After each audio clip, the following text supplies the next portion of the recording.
Carta aos Colossenses, capítulo 3.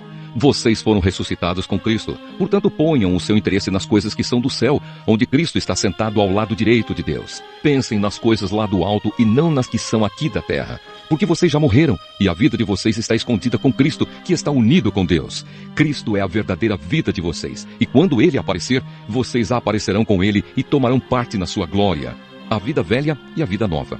Portanto, matem os desejos deste mundo que agem em vocês, isto é, a imoralidade sexual, a indecência, as paixões más, os maus desejos e a cobiça, porque a cobiça é um tipo de idolatria, pois é por causa dessas coisas que o castigo de Deus cairá sobre os que não lhe obedecem.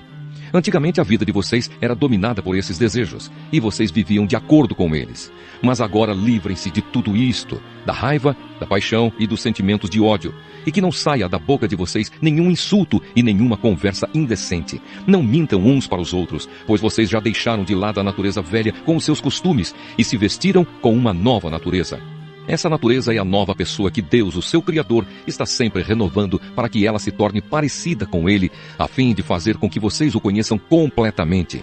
Como resultado disso, já não existem mais judeus e não judeus, circuncidados e não circuncidados, não civilizados, selvagens, escravos ou pessoas livres, mas Cristo é tudo e está em todos. Vocês são o povo de Deus. Ele os amou e os escolheu para serem dele. Portanto, vistam-se de misericórdia, de bondade, de humildade, de delicadeza e de paciência. Não fiquem irritados uns com os outros e perdoem uns aos outros, caso alguém tenha alguma queixa contra outra pessoa. Assim como o Senhor perdoou vocês, perdoem uns aos outros. E acima de tudo, tenham amor, pois o amor une perfeitamente todas as coisas. E que a paz que Cristo dá dirija vocês nas suas decisões, pois foi para essa paz que Deus os chamou, a fim de formarem um só corpo. E sejam agradecidos. Que a mensagem de Cristo, com toda a sua riqueza, viva no coração de vocês. Ensinem e instruam uns aos outros com toda a sabedoria. Cantem salmos, hinos e canções espirituais. Louvem a Deus com gratidão no coração. E tudo o que vocês fizerem ou disserem, façam em nome do Senhor Jesus e por meio dele agradeçam a Deus, o Pai. Viver bem com os outros. Esposa, obedeça ao seu marido, pois é o que você deve fazer por ser cristã. Marido, ame a sua esposa e não seja grosseiro com ela. Filhos, o dever cristão de vocês é obedecer sempre ao seu pai e à sua mãe, porque Deus gosta disso. Pais, não irritem os seus filhos para que eles não fiquem desanimados. Escravos, em tudo obedeçam àqueles que são seus donos aqui na terra. Não obedeçam só quando eles estiverem vendo vocês, procurando com isso conseguir a aprovação deles. Mas obedeçam com sinceridade por causa do temor que vocês têm pelo Senhor. O que vocês fizerem, façam de todo o coração, como se estivessem servindo o Senhor e não as pessoas. Lembrem que o Senhor lhes dará como recompensa aquilo que Ele tem guardado para o seu povo, pois o verdadeiro Senhor que vocês servem é Cristo. E quem faz o mal, seja quem for, pagará pelo mal que faz. Pois quando Deus julga, Ele não faz diferença entre pessoas. Carta aos Colossenses, capítulo 4. Donos de escravos, sejam justos e honestos na maneira de tratar os seus escravos. Lembrem que vocês também têm um Senhor no céu. Amós, capítulo 5. O povo precisa arrepender-se. Povo de Israel, escute esta canção triste que eu canto a respeito de você. Israel, bela e pura como uma virgem, caiu e nunca mais se levantará. Está caída na sua própria terra e ninguém a ajuda a se levantar. O Senhor Deus diz, se uma cidade mandar 1000 homens para a guerra, somente 100 voltarão vivos. Se mandar 100 homens, somente 10 voltarão. O Senhor diz isto ao povo de Israel. Voltem para mim, a fim de que tenham vida. Mas não me procurem em Betel, nem em Gilgal, nem em Bersebá, pois o povo de Gilgal será levado como prisioneiro para fora do país, e a cidade de Betel vai ficar em ruínas. Voltem para o Senhor e vocês viverão. Se não voltarem, ele descerá como fogo para destruir o país de Israel. E em Betel, ninguém poderá apagar esse fogo. Em vez de praticarem a justiça, vocês praticam a injustiça que causa amargura e não respeitam os direitos dos outros. O Senhor Deus criou as estrelas, as 7 cabrinhas e as 3 Marias. Ele faz a noite virar dia e o dia virar noite. Ele chama as águas do mar e as derrama sobre a terra. O seu nome é Senhor. Ele acaba com os poderosos e destrói as suas fortalezas. Vocês têm ódio daqueles que defendem a justiça e detestam as testemunhas que falam a verdade. Vocês exploram os pobres e cobram impostos injustos das suas colheitas. Por isso, vocês não vão viver nas casas luxuosas que construíram, nem chegarão a beber o vinho das belas parreiras que plantaram. Eu sei das muitas maldades e dos graves pecados que vocês cometem. Vocês maltratam as pessoas honestas, aceitam dinheiro para torcer a justiça e não respeitam os direitos dos pobres. Não admira que num tempo mau como este, as pessoas que têm juízo fiquem de boca fechada. Procurem fazer o que é certo e não o que é errado, para que vocês vivam. Assim será verdade o que vocês dizem, isto é, que o Senhor, o Deus Todo-Poderoso, está com vocês. Odeiem aquilo que é mal, amem o que é bom e façam com que os direitos de todos sejam respeitados nos tribunais. Talvez o Senhor, o Deus Todo-Poderoso, tenha compaixão das pessoas do seu povo que escaparem da destruição. O Senhor, o Deus Todo-Poderoso, diz: haverá gritos de dor em todas as cidades, e as ruas ficarão cheias de gente chorando. Até lavradores serão chamados para chorar pelos defuntos, junto com as pessoas que são pagas para fazer isso. Haverá choro em todas as plantações de uvas, e tudo isso acontecerá porque eu virei castigá-los. Eu, o Senhor, estou falando. O dia do Senhor. Ai dos que querem que venha o dia do Senhor. Por que é que vocês querem esse dia? Pois será um dia de escuridão e não de luz. Será como um homem que foge de um leão e dá de cara com um urso, ou como alguém que entra em casa e encosta a mão na parede e é picado por uma cobra. O dia do Senhor não será um dia de luz, pelo contrário, será um dia de trevas, de escuridão total. Justiça e não sacrifícios. O Senhor diz ao seu povo: eu detesto as suas festas religiosas. Não tolero as suas reuniões solenes. Não aceito animais que são queimados em sacrifício, nem as ofertas de cereais, nem os animais gordos que vocês oferecem como sacrifícios de paz. Parem com o barulho das suas canções religiosas. Não quero mais ouvir a música de harpas. Em vez disso, quero que haja tanta justiça como as águas de uma enchente e que a honestidade seja como um rio que não para de correr. Povo de Israel, por acaso vocês me apresentaram sacrifícios e ofertas de cereais durante os 40 anos em que estiveram no deserto? Agora vocês vão sair carregando as imagens do Deus Sicute e da estrela Quium, que vocês fizeram para adorar. Vocês vão carregar essas imagens quando eu os levar como prisioneiros para lá de Damasco. Eu, o Senhor, o Deus Todo-Poderoso, estou falando. Amós, capítulo 6. O castigo de Israel. Ai dos que têm uma vida boa em Jerusalém. Ai de vocês que vivem sossegados em Samaria. Vocês que são as autoridades desse grande país de Israel. Vocês a quem o povo vai pedir ajuda. Vocês dizem ao povo: vão olhar a cidade de Calné, e depois vão até a grande cidade de Amate, e dali cheguem até a cidade de Gate, na terra dos filisteus. Por acaso, aqueles povos são mais ricos do que nós, ou os seus países maiores do que o nosso? Vocês não querem acreditar que o dia do castigo esteja perto, mas o que vocês estão fazendo vai apressar a chegada de um tempo de violência. Ai de vocês que gostam de banquetes e que se deitam em sofás luxuosos e comem carne de ovelhas e de bezerros gordos. Vocês fazem músicas como fez o rei Davi e gostam de cantá-las com acompanhamento de harpas.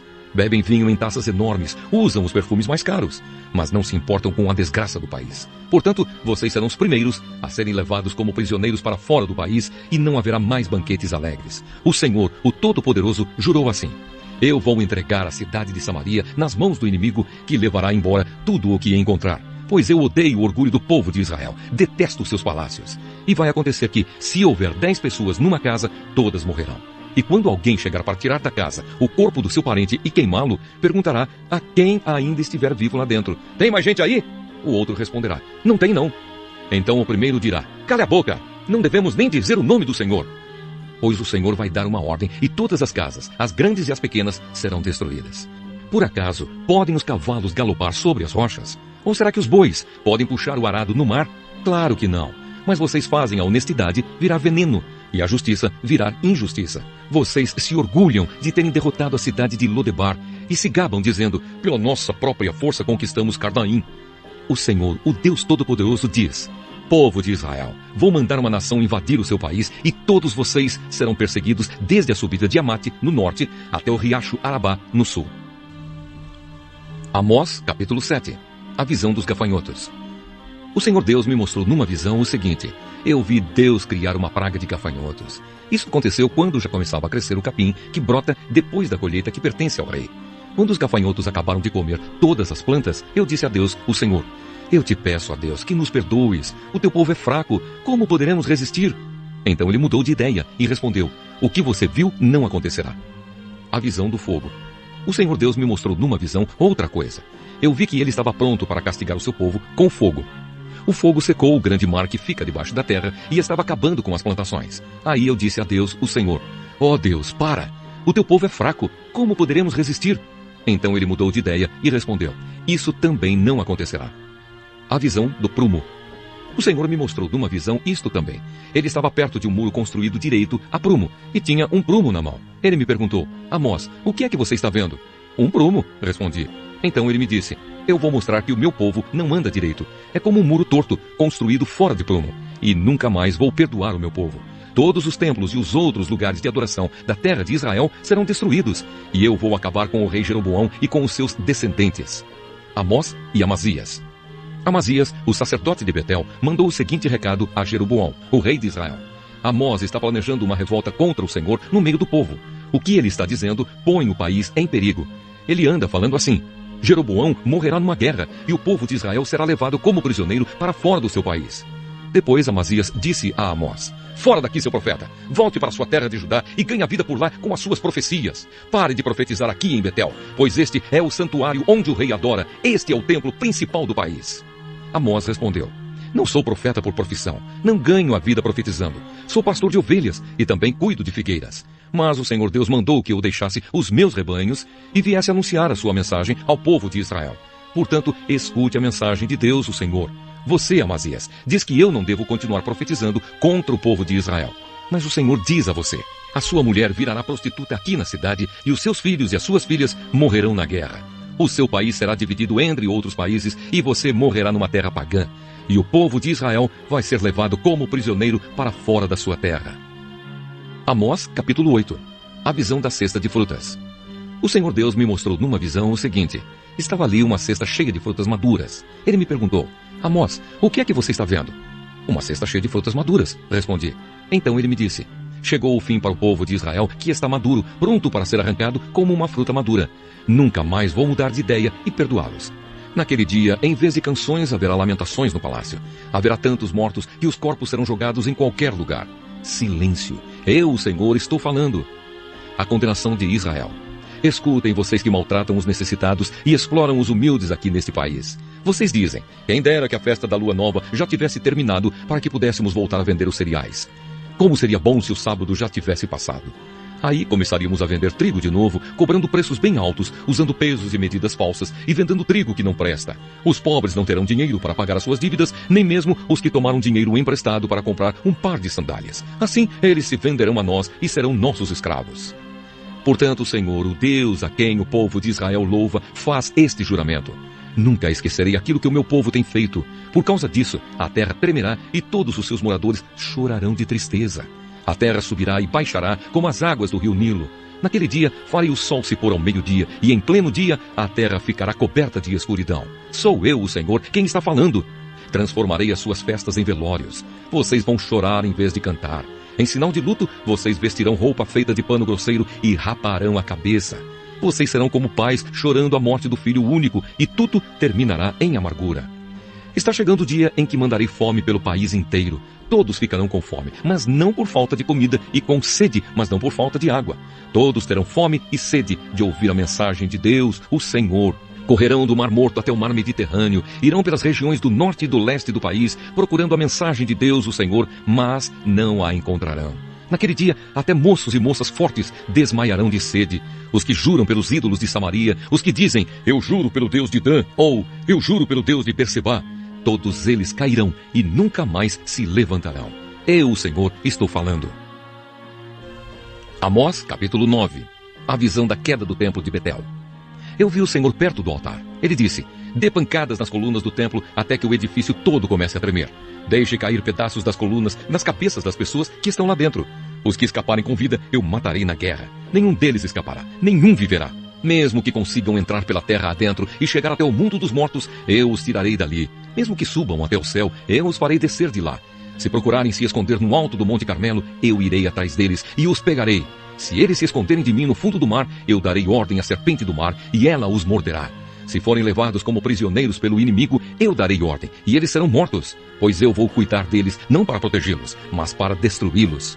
O Senhor, o Deus Todo-Poderoso, toca na terra e ela treme, e todos os seus moradores choram de tristeza. A terra sobe e baixa como as águas do rio Nilo. Deus constrói a sua casa nas alturas e coloca o céu por cima da terra. Ele chama as águas do mar e as derrama sobre a terra. O seu nome é Senhor. O Senhor Deus diz: povo de Israel, eu amo o povo da Etiópia tanto quanto amo vocês. Assim como eu trouxe vocês do Egito, eu também trouxe os filisteus da ilha de Creta e os arameus da terra de Equir. Estou olhando para Israel, este país de pecadores, e vou fazê-lo desaparecer da terra, mas não acabarei com todos os israelitas. Sou eu, o Senhor, quem está falando. Vou dar ordem e vou separar os bons dos maus em Israel, como quem separa o trigo da casca sem perder um só grão. Vão morrer na guerra todos os pecadores do meu povo, isto é, todos os que dizem: Deus não deixará que qualquer desastre chegue perto de nós. Um futuro feliz para Israel. O Senhor Deus diz: naquele dia eu construirei de novo o reino de Davi, que é como uma casa que caiu. Taparei as rachaduras das paredes e levantarei a casa que estava em ruínas, e ela ficará como era antes. Então o meu povo conquistará o que restar do país de Edom e de todas as outras nações que eram minhas. Eu farei com que tudo isso aconteça. Sou eu, o Senhor, quem está falando. Está chegando o dia em que o trigo crescerá mais depressa do que poderá ser colhido. As parreiras produzirão uvas mais depressa do que se poderá fazer vinho. As parreiras produzirão tantas uvas que o vinho vai correr à vontade como um rio. Trarei o meu povo de volta do cativeiro para sua terra. Eles construirão de novo as cidades que estavam em ruínas e morarão nelas. Farão plantações de uvas e beberão do seu vinho. Cultivarão pomares e comerão as suas frutas. Plantarei o meu povo na terra que lhes dei e eles nunca mais serão arrancados dali. Eu, o Senhor, o Deus de vocês, falei.